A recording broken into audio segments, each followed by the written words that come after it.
Hello అండి, welcome back to she was kitchen. ఈరోజు వీడియోలో నేను ఆలు మేతి కర్రీ ఎలా చేయాలో చూపించబోతున్నాను. ఇది చపాతీల్లోనే కాదు, అన్నంలో కూడా చాలా బాగుంటుంది. మెంతి కూరలో చాలా ఆరోగ్య ప్రయోజనాలు ఉంటాయి.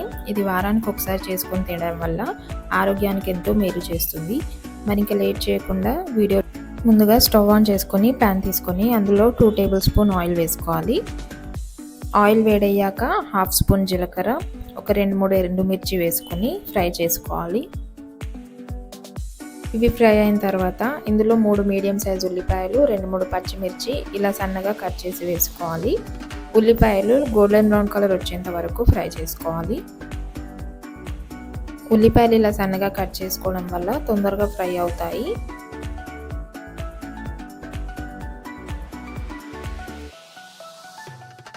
ఉల్లిపాయలు ఫ్రై అయిన తర్వాత ఇందులో 1 స్పూన్ అల్లం వెల్లుల్లి పేస్ట్, హాఫ్ స్పూన్ పసుపు, 1 స్పూన్ ధనియాల పొడి వేసి అల్లం పచ్చివాసన పోయేంత వరకు ఫ్రై చేసుకోవాలి.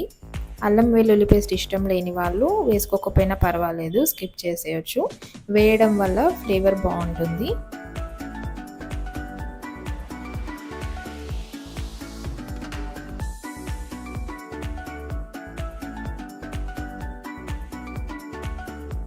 అల్లం పచ్చివాసన పోయిన తర్వాత ఇందులో మనం మెంతి కూర ఇలా సన్నగా తరిగి వేసుకోవాలి. నేను 4 కట్టలు మెంతి కూర తీసుకున్నాను. మెంతి కూరని ఇలా బాగా కలుపుకొని 1 నిమిషం పాటు ఉడికించుకోవాలి. మెంతి కూర ఫ్రై అయిన తర్వాత ఇందులో 2 టేబుల్ స్పూన్ కారం, 1 టేబుల్ స్పూన్ ఉప్పు, 1 స్పూన్ గరం మసాలా వేసుకొని ఫ్రై చేసుకోవాలి.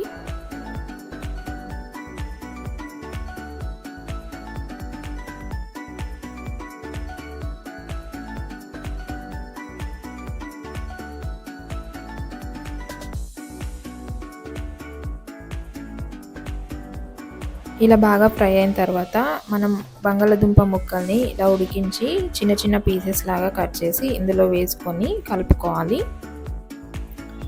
ఇలా బాగా కలుపుకొని 1 నిమిషం పాటు స్టవ్ని లో ఫ్లేమ్లో పెట్టుకొని మూత పెట్టి ఉడికించుకోవాలి. ఇలా చేయడం వల్ల మెంతికూర ఫ్లేవర్ అనేది బంగాళదుంప ముక్కలకి చాలా బాగా పడుతుంది. 1 నిమిషం తర్వాత మూత తీసి ఒకసారి కలుపుకొని స్టవ్ ఆఫ్ చేసి సర్వింగ్ బౌల్లో సర్వ్ చేసుకోవడమే. ఇది చపాతీల్లో, పూరీల్లో చాలా బాగుంటుంది. మీరు కూడా ట్రై చేయండి. ఎలా వచ్చిందో నాకు కామెంట్స్లో పెట్టండి. ఈ రెసిపీ కనుక మీకు నచ్చినట్లయితే ప్లీజ్ లైక్ చేయండి, షేర్ చేయండి, కామెంట్ చేయండి. మరిన్ని ఇంట్రెస్టింగ్ రెసిపీస్ కోసం మా ఛానల్ని సబ్స్క్రైబ్ చేసుకోవడం మర్చిపోకండి.